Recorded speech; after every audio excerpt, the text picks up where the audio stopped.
So I just finished reading a very interesting book called We Had to Remove This Post. And although I didn't love the book itself, I did appreciate a lot of things about it. So I found it to be a worthwhile read, and it's a very quick read. It's maybe 130 pages, but I read the digital edition. It only took a couple of hours to read, but I would say it's well worth it just to get a very interesting perspective that you don't often hear about. I've read a couple of articles about the real people who do this kind of work, but seeing this fictional portrayal where it gets a little bit more into their personal lives and sort of some of the ramifications that come from doing the type of work they do in this book was very interesting, I thought, and a perspective that just sort of takes place in the background of modern life, and it has a huge impact. But it's something that we don't often think about when we're just browsing around on Twitter and Facebook and enjoying our social media feeds. Um, the subject of the book really is content moderators and the people who are paid to sit in these cubicles and look at this horrible graphic video, either graphic in terms of the subject matter, like anti-Semitism or Holocaust denial or other dangerous conspiracy stuff, or just violence or other forms of abuse. So I think there's a lot of that happening that we don't see. We don't really hear from these people. We don't see it happening because the whole point is that it happens kind of behind the scenes.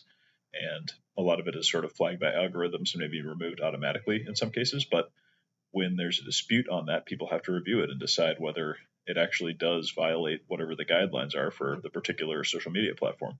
So I found it to be really interesting just hearing about what that experience is really like, because seeing one or two videos in the past that I regret seeing, it's easy to imagine how watching that kind of stuff over and over again all day long could have a real damaging psychological impact.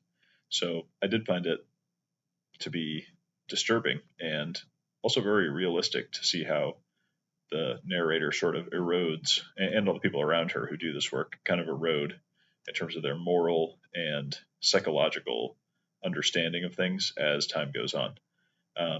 So that's sort of the arc of the book, is you're seeing this person go into the situation with a fairly steady grip on reality, and you're kind of following her, but also a handful of other characters, and you're watching as the damage that they are inflicted with by their work sort of take its toll on them over time. And it's really just exemplified. It's not as explicit as, if it was more explicit, I think it would actually be less effective.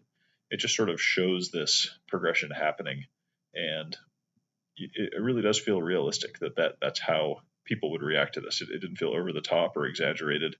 It felt completely realistic because like I said, I've seen some things that I regretted seeing, and I think pretty much everybody has at this point. But you watch a couple videos that really stick with you over the years because of the disturbing stuff that you see. And, especially in the week after you see something like that, you can really feel the impact of what it was, what that did to you. It makes me, anyways, feel kind of cold and distant. And so just being exposed to that nonstop for days and days on end, video after video after video, watching the most horrific things imaginable, a few of which are described in the book. And I think that's probably part of the way this book gets its reputation, is through, the description of these pretty brutal acts. I think I lost my train of thought a little bit there, but essentially it was very effective and believable that this is how things would play out for these characters. In terms of the actual writing, that was where I felt it was a little bit lacking. It could have been partly due to the fact that this was a translated book. It was translated from Dutch, and evidently this author is very well known in the Netherlands and has lots of books. She's kind of an up and coming writer, but this is her first book that was published in English. So perhaps some of the stiltedness of the writing was due to the translation. I really can't say because I don't know. I'm not a Dutch reader myself. So I do feel that I felt a little bit separated from the events. It was hard to follow sometimes.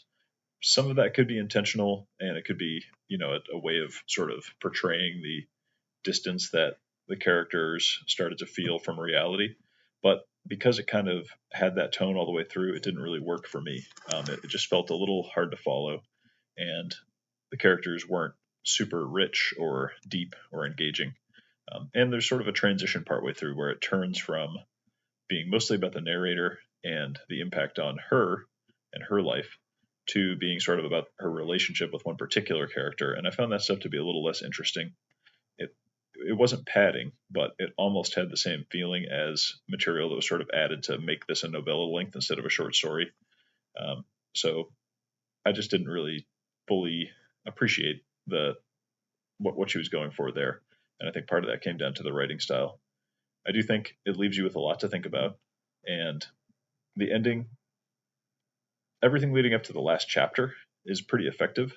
The second to last chapter, the penultimate chapter, is really engaging, interesting. That's where you really see everything kind of come to a head.